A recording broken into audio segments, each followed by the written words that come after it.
2018 തകർന്ന മൂന്നാർ സർക്കാർ കോളേജിനായി ഇനിയും പുതിയ കെട്ടിടം യാഥാർത്ഥ്യമായില്ല. കെട്ടിട നിർമ്മാണവും കെട്ടിടം നിർമ്മിക്കാൻ വേണ്ടുന്ന സ്ഥലലഭ്യതയുമൊക്കെയായി ബന്ധപ്പെട്ട് പ്രവർത്തനങ്ങൾ നടന്നുവെങ്കിലും പുതിയ കെട്ടിടം യാഥാർത്ഥ്യമാക്കുന്നത് വൈകുകയാണ്. സ്വന്തമായി ഉണ്ടായിരുന്ന കെട്ടിടം പോയതോടെ താൽക്കാലിക സംവിധാനത്തിലാണ് കോളേജിന്റെ പ്രവർത്തനം മുൻപോട്ട് പോകുന്നത്.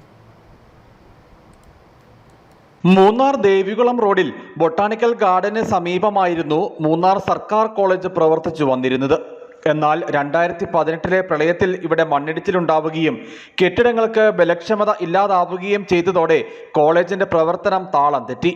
ഉണ്ടായിരുന്ന കെട്ടിടങ്ങളിൽ നിന്നും കോളേജിന്റെ പ്രവർത്തനം താൽക്കാലിക സംവിധാനത്തിലേക്ക് മാറ്റപ്പെട്ടു.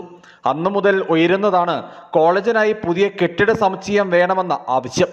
എന്നാൽ പ്രളയാനന്തരം വർഷം 7 പിന്നിട്ടിട്ടും പുതിയ കെട്ടിടം യാഥാർത്ഥ്യമാക്കാനുള്ള നടപടികൾ അനന്തമായി നീളുകയാണ്. ആയിരക്കണക്കിന് വരുന്ന തോട്ടം തൊഴിലാളികളുടെയും സാധാരണക്കാരൻ്റെയും മക്കൾ ആശ്രയിക്കുന്ന ഏക സർക്കാർ കോളേജ് ഈ കഴിഞ്ഞ 6-7 വർഷമായിട്ടും ഭരിക്കുന്ന ഇടതുപക്ഷ സർക്കാർ ഈ ഒരു പുതിയ കോളേജ് കൊണ്ടുവരാനോ സ്ഥലം കണ്ടെത്താനോ യാതൊരു വിധത്തിലുള്ള നടപടി സ്വീകരിച്ചില്ല. പല യോഗങ്ങൾ വിളിച്ചു കൂട്ടുന്നുണ്ട്.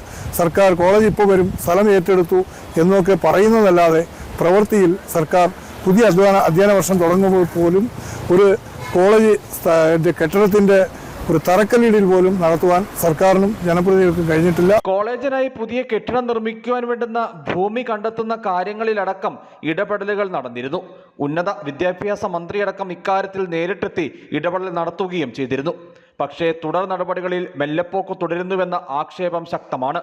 കാർഷിക തോട്ടം മേഖലകളിലെയും വിവിധ ആദിവാസി ഇടങ്ങളിലെയും ഒക്കെ വിദ്യാർത്ഥികൾക്ക് ഉപരിപഠനത്തിന് സഹായകരമാകുന്ന ഉന്നത വിദ്യാഭ്യാസ സ്ഥാപനമാണ് സ്വന്തമായി കെട്ടിട സമുച്ചയമില്ലാതെ വർഷങ്ങളായി പരിമിതികൾക്കുള്ളിൽ പ്രവർത്തിക്കുന്നത്.